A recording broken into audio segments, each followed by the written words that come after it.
నడవరో ఓ యువకులారా, జ్ఞానం బాట నడవరో ఓ యువకులారా. Club pub చిందులంటూ పారను మా కల్చర్ అంటూ, పబ్బు చిందులంటూ ఖుషి ఖుషి జల్సాలని మత్తు విషం తాగుతుండ్రు, ఖుషి ఖుషి జల్సాలని మత్తు విషం తాగుతుండ్రు. కర్తవ్యం మర్చిపోయి కుర్రకారు తాగుతుంది, కర్తవ్యం మర్చిపోయి కుర్రకారు తాగుతుండ్రు. డబ్బులన్నీ ఖర్చు పెట్టి ఒళ్ళు ఇల్లు చేసుకుని, డబ్బులన్నీ ఖర్చు పెట్టి ఒళ్ళు ఇల్లు చేసుకుని మత్తుకు మీరు బానిసలయ్యి ఓ విద్యార్థి, మత్తుకు మీరు బానిసలయ్యి ఓ విద్యార్థి. తప్పులెన్నో చేస్తూ ఉన్నారు ఓ విద్యార్థి, తప్పులెన్నో చేస్తూ ఉన్నారు ఓ విద్యార్థి. పిచ్చల విడి స్వేచ్ఛతోటి వినాశనం అవుతున్నారు, పిచ్చల విడి స్వేచ్ఛతోని వినాశనం అవుతున్నారు. బంగారు భవిష్యత్తు బుగ్గి పాలు చేసుకుని, బంగారు భవిష్యత్తు బుగ్గి పాలు చేసుకుని. తాగుబోతులై తిరుగుతూ తప్పు మీద తప్పు చేస్తూ, తాగుబోతులై తిరుగుతూ తప్పు మీద తప్పు చేస్తూ.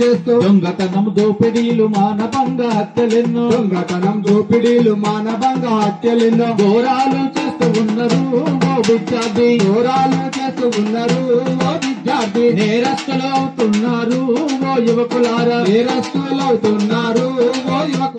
చెప్పరు కదా. మీరు ఎవరైతే తాగుతున్నారో వాడు మన అబ్బాయి అయినా ఇంకెవరైనా అది అతని ఆరోగ్యాన్ని ఖరాబ్ చేస్తుంది.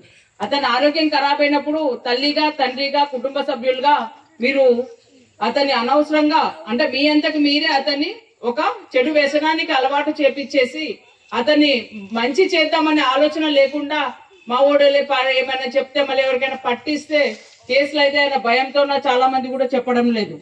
అటువంటి వారికి ఏమి అంటే అట్లా అలవాటు ఉన్న వాళ్ళు మాకు చెప్తే మేము ఏం చేస్తామంటే ఒక కౌన్సిలింగ్ ఇవ్వడము, లేకపోతే వాళ్ళని అడిక్షన్ దగ్గర పంపించడము, అంటే రిఫ్రెష్మెంట్ చేపించడం వాళ్ళకి. అటువంటి కార్యక్రమాలు ఉంటాయి కాబట్టి అట్లా ఎవరైనా ఉంటే మీ దగ్గరికి మా దగ్గర రావడం మీకు ఇష్టం లేకపోతే మీ కన్సర్ట్ పోలీస్ స్టేషన్కి, లేదంటే మీ దగ్గరికి కానిస్టేబుల్ ఉంటే, లేదంటే మీ ఊరు పెద్ద మనిషికి ఎవరికి చెప్పేసి వాళ్ళ ద్వారా మా దగ్గరికి రావడము, లేదంటే సీక్రెట్గా ఫోన్ చేసేసి మీ నెంబర్ మాకేం తెలియదు కదా, జస్ట్ పలానా చోట పలానా వాళ్ళు తాగుతున్నారమ్మా అని చెప్పేసి మాకు ఇంటిమేషన్ ఇస్తే వాళ్ళను మేము మేల్కొల్పుతాం. అరే నీ జీవితం నాశనం అవుతుంది, నీ వల్ల ఇంకా చాలా కుటుంబాలు నాశనం అవుతాయి. ఒక కుటుంబం నాశనం అయిందంటే ఊరు నాశనం అవుతుంది, ఊరు నాశనం అయిందంటే ఆ పక్కల సొసైటీలో ఉన్న ప్రతి గ్రామంకి వ్యాపిస్తుంది. ఇంతకుముందు గాంజా డ్రగ్స్ అనేది పెద్ద పెద్ద పట్టణాలలో ఉంటుండే, ఇప్పుడు మనకి ఎట్లా అయిపోయింది ఇంటి పక్కలకు వచ్చేసింది. అవునా? తెలిసినా కూడా మనం ఎంత తెలియనట్టు నటిస్తున్నాము అంటే అంతకంటే మూర్ఖత్వం ఇంకొకటి ఉండదు. మానవ జన్మ అనేది చాలా అరుదైన జన్మ.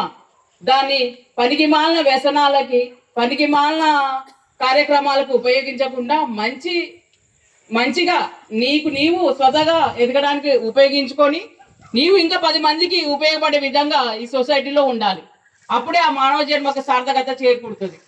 తర్వాత మీకు రోడ్ యాక్సిడెంట్స్ గురించి బాగా ఎక్స్ప్లెయిన్ చేశారు. అంటే ఒక కన్న తల్లి తను కష్టపడి అంటే ఒక రోజువారీ కూలీ పని చేసుకుంటూ కూడా ఆమె ఒక బైక్ కొనిచ్చింది.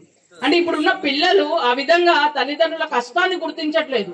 వాళ్ళు ఎట్లా సంపాదిస్తారు, ఎట్లా మాకు అన్నం పెడుతున్నారు, మేము స్కూల్కి పోయేస్తే మాకు 3 పూటలు అన్నం పెడుతున్నారు అనే సాటిస్ఫాక్షన్ లేకుండా ఈ కోరికలు ఎక్కువైపోయినాయి. మాకు ఒక సెల్ ఫోన్ కావాలి, లేదంటే ఒక బైక్ కావాలి, లేదంటే పక్కొందో సెల్ ఫోన్ ఉంది దొంగతనం చేసి తీసుకోవడము.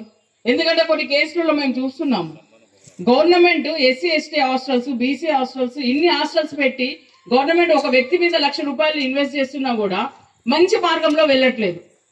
అది ఎందుకంటే తల్లిదండ్రులు ఎప్పుడైతే మీరు గుర్తించి అరే ఇది కాదు ఇది అని మీకు పూర్వం రోజుల్లో మీ తల్లిదండ్రులు మంచి మార్గం చెప్పినందుకే మీరు ఒక లెవెల్లో ఉన్నారు, కష్టపడాలనే మనస్తత్వం వచ్చింది. అవునా?